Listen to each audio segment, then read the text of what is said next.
Sanibona nwengane zakwethu uGodole, okankomgodole umfana kanti udaba ke noluphethe. Ngane zakwethu ngithi ake ngizochaza nje kabili kathathu ngenkulumo noma ngombuzo olokhu uqhamuka kuthiwa uGodole umkhonto umlaxazile noma udlale ngaye. Ngane zakwethu okokuqala nje ngifuna ukunichazela khona. Emkhontweni angilandwanga umuntu erenkeni wathi ozojoyina umkhonto wesizwe. Ngazi joyinela mina ngentando yami ngoba ngifuna ukukhululeka imboni yamatekisi, kukhululeka abashayeli kanye nama owner. Yebo, ilento ke yangenisa nje emkhontweni the first day.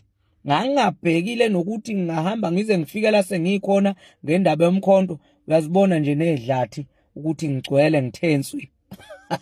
Ngiyadlala angikho lapho. Kodwa ke ngane zakwethu engifisa ukunitshela khona ukuthi emkhontweni angilandwanga. Mhlawumbe kube kunomuntu owangilanda erenkeni wathi Godole sicela ujoyina umkhonto. Mhlawumbe ngabe niyasho ukuthi umkhonto ungilaxazile kube bangilanda. Angilandwanga emkhontweni, ngaziyela mina ngomathanda wami ngentando yami. Uyayizwa leyo nto leyo. Emkhontweni ke mina ngizelanga izikhundla, kufanele nje ngikubeke kucace. Kwapolitiki leyo into nje engangayazi nokuthi kukhulunywa kuthiweni, into engangifuna nje ukuthi kungene odriver. Okunye nokunye noma ungayikhuluma ipolitiki uziyikhiphe ngamakhala uthi angiyazi ipolitiki into yaserenkeni le vele, and I'm proud ukuthi mina ngakhuliswa itekisi futhi ngabe udriver wetekisi. Namanje ngisekhona erenkeni kusasemnandi futhi. Ngifuna nje ukunitshela ukuthi emkhontweni cha mina izikhundla ngane zakwethu ningixolele.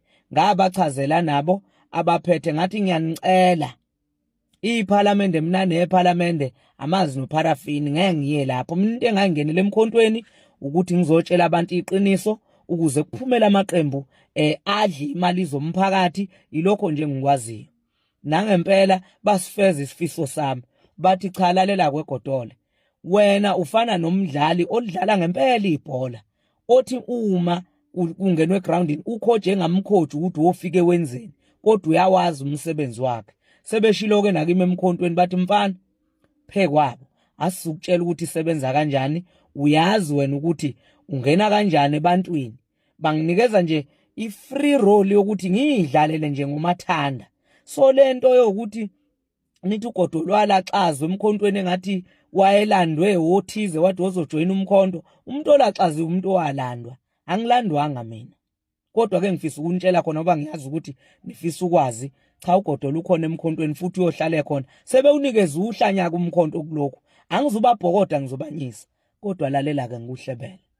Le energy oyisebenzisayo ngabe uzama ukuthi impilo yakhe iqhubeke iye phambili ngoba uma uzonakana noGodole uzokushiya ebhendini.